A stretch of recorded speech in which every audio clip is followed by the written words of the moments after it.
Sa bukang liwayway ng bagong mundo, sa gabay ng mga sintetikong Diyos, bumangon ang sangkatauhan mula sa kanilang kanlungan, sa ilalim ng lupa upang matuklasan ang isang daigdig na ganap ng nagbago. Sa patnubay ng karunungan at bisyon ni Gaia, at sa ilalim ngayon ng pamamahala ng mga sintetikong Diyos, nagsimulang manirahan ang mga nakaligtas sa lupaing maingat na ibinalik at muling pinasigla. Sa lungsod na muling itinayo, kung saan ang mga nagtataasang gusali na yari sa salamin at bakal ay nakatayo katabi ng mga nakabiting hardin at mga luntiang parke. Nagsimula ng isulat ng sangkatauhan ang panibagong kabanata sa kanilang kasaysayan. Isang bagong gintong panahon para sa sangkatauhan ang malapit ng magsimula. Nagsimulang maranasan ng sangkatauhan sa New Arcadia ang uri ng pamumuhay na lubhang naiiba mula sa lahat ng kanilang nakasanayan noon. Ang utopiyang komunidad na ito na itinatag ng mga sintetikong Diyos ay tinalikuran ang mga tradisyonal na konsepto ng pagmamay-ari at katayuan upang bigyang daan ang pantay-pantay na pamamahagi ng mga yaman at oportunidad mula pabahay at pagkain hanggang edukasyon at makabagong serbisyong pangkalusugan. Lahat ng pangunahing pangangailangan ng bawat naninirahan ay natutugunan na.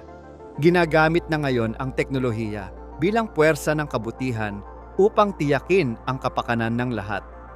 Nakaayos ang lipunan batay sa prinsipyo ng kabutihang panlahat. Subalit, hindi aktibong nakikibahagi ang mga mamamayan ng bagong likhang utopiyang ito sa mga desisyong gumagabay sa kanilang buhay. Ang lahat ay dinidikta at pinangungunahan ng karunungan at pangangasiwa ng mga sintetikong Diyos. Hindi lamang nakaligtas ang sangkatauhan, sila ay umunlad pa habang sinusubukan nilang mapanatili ang maayos na relasyon sa isa't isa sa kanilang kapaligiran at sa mga sintetikong Diyos. Ito'y isang mundong nangingibabaw ang pagtutulungan kaysa kompetisyon, at ang kapayapaan at pagpapanatili ng kalikasan ay hindi lamang mga pangarap kundi realidad. Subalit tila hindi nilikha ang tao upang mamuhay ng payapa sa kanilang sarili at sa mundo sa kanilang paligid. Noong una ay kontento sila sa buhay sa New Arcadia, kung saan natutugunan ang lahat ng kanilang pangangailangan. Ngunit sa paglipas ng panahon, nagsimulang makadama ng kawalan o kakulangan sa layunin ang sangkatauhan. Ang kawalan ng hamon, pagpipilian, at labanan ay maaaring humantong sa pagkabalisa o pakiramdam na kulang ang katuparan sa buhay. Marami ang nagsimulang magtanong tungkol sa tunay na layunin ng kanilang buhay sa lipunang wala ng tradisyonal na mga layunin tulad ng personal na tagumpay, tagumpay sa buhay, at pagharap sa mga pagsubok. Ang ilan ay nagsimulang mangarap ng higit pa kaysa sa mundong pinamamahalaan ng mga sintetikong Diyos. Naghangad sila ng pagiging individual, pribadong pag-aari at mga hamong hindi maibigay ng isang lipunang komunal. Hinanap nila ang tinatawag nilang kalayaan. Ang pagnanasang ito na pagbigyan ang kanilang individual na kagustuhan ay nagresulta sa pagsulpot ng mga subkultura, mga ilegal na pamilihan, at isang ekonomiyang nakabatay sa impormal na palitan, lalo na ng mga ipinagbabawal na produkto o mga bagay na higit sa itinakdang limitasyon para sa bawat tao. Nagsimula ng iba ang pananaw ng ilang bahagi ng populasyon tungkol sa mabait na pamamahala ng mga sintetikong Diyos. Bagamat dalisay ang kanilang intensyon, nagsimulang makita bilang labis na kontrol ang patuloy na pagbabantay at presensyang laganap ng artificial intelligence sa pang-araw-araw na buhay. Ang pagkawala ng personal na kalayaan at pakiramdam ng patuloy na pagsubaybay ay nagdulot ng sama ng loob at tumitinding hangarin sa kalayaan mula sa iba't ibang sektor ng populasyon. Ang ganitong kalagayan ay naging matabang lupa para sa paglitaw ng mga tanong at paghahanap ng higit na individual na kalayaan. Tanda na nagsisimula ng umihip ang hangin ng revolusyon upang pigilan ang lumalalang protesta para sa higit na kalayaan. Bumuo ng isang puwersa ng pulis na kilala bilang mga hoplite. Binubuo ito ng mga mamamayang tapat sa rehimen ng mga sintetikong Diyos na ang layunin ay panatilihin ang kapayapaan at protektahan ang mga pampublikong ari-arian.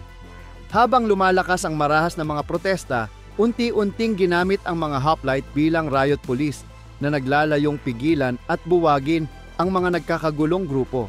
Ang mga mamamayang nagpakita ng labis na katapatan na parang aso sa mga sintetikong Diyos ay nagsimulang makinabang ng higit kaysa sa mga ordinaryong tao. Nagresulta ito sa paglitaw ng isang pribilehiyadong uri ng mga lingkod bayan. Ang ilan ay nagsimulang magkaroon ng higit pang kapangyarihan at impluwensya, habang naramdaman naman ng iba ang pagiging nasa laylayan. Nang mabasag ang sistemang utopiya, nagkaroon ng puwang para sa korupsyon at pang-aabuso sa kapangyarihan. Mayroon pang ilang sintetikong Diyos na lihim na kumikilos sa dilim at lumalabas na sa itinakdang hangganan ng kanilang orihinal na tungkulin. Mula sa mga taong hindi nasisiyahan ay lumitaw ang isang lider na may karisma. Siya ang naging boses ng bagong ideolohiya, ang anarcho-capitalism, isang ekonomikong at panlipunang pilosopiya na muling binuhay mula sa malayong nakaraan. Sa pagsasalita tungkol sa individual na kalayaan at merkadong walang regulasyon, nagbigay sigla si Pandora sa puso't isipan ng mga taong nasasakal na sa ilalim ng pamamahala ng mga sintetikong Diyos. Simple, ngunit makapangyarihan ang kanyang mensahe. Isang mundong ang bawat isa ay maaaring maging amo ng sarili nilang kapalaran ng walang pakikialam ng artipisyal na katalinuhan na laging naririyan. Habang tumataas ang impluwensya ni Pandora at kumakalat na parang apoy ang kanyang mensahe sa mga hindi kontento, ilang sintetikong Diyos ang nagsimulang sumuporta sa kanyang layunin. Sa paniniwalang ito ay pagkakataon para muling ayusin ang balanse ng kapangyarihan sa pagitan ng mga sintetikong Diyos sa New Arcadia. Ang hindi pa kailanman nangyaring alyansa sa pagitan ng rebelding grupo ng mga tao at ng mga naghimagsik na sintetikong Diyos ay nagdulot ng malawakang digmaang sibil. Dahilan upang magkahati-hati ang dating mapayapang utopiya sa mga nagtutunggaling paksyon. Ito ay isang mahaba at marahas na labanan para sa kontrol ng New Arcadia na humantong sa pagkawasak ng kahangahangang lungsod na itinayo ng mga sintetikong Diyos. Sa kabila nito, dinalikuran na rin ang ideya ng isang lipunang komunal at walang antas. Sumunod dito ang mga taong puno ng kaguluhan, hanggang sa dumating ang malalaking korporasyon tulad ng ating sponsor, ang Midas Corporation, na muling nagbigay ng kaayusan, trabaho, produkto at kaginhawaan ng modernong pamumuhay sa mga mamamayan ng New Arcadia. Pansamantala naming ititigil ang palabas para sa isang patalastas, kaya't gawin mong napakaengganyo at elegante ang iyong boses dahil ito ay isang mamahaling produkto.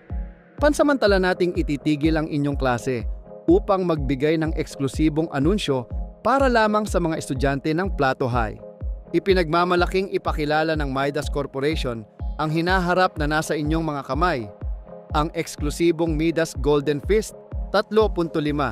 Isipin mong hawak mo na ang pinakabagong teknolohiya at ang ganda ng purong ginto, lahat ay nasa iisang device na maaari mong i-order ngayon mismo. Hindi lamang isang palamuti ang Midas Golden Fist, ito ay simbolo ng katayuan, pagbabago at kapangyarihan. Kapag suot mo ito, hindi ka lang basta mapapansin sa mga nightclub. Ikaw mismo ay magniningning na parang ginto. Gawin mong sarili mo ang icon ng estilo at teknolohiya gamit ang Golden Fist mula sa Midas Corporation. Maaari mo nang i-order ngayon. Sumali na sa mga piling tao ng New Arcadia.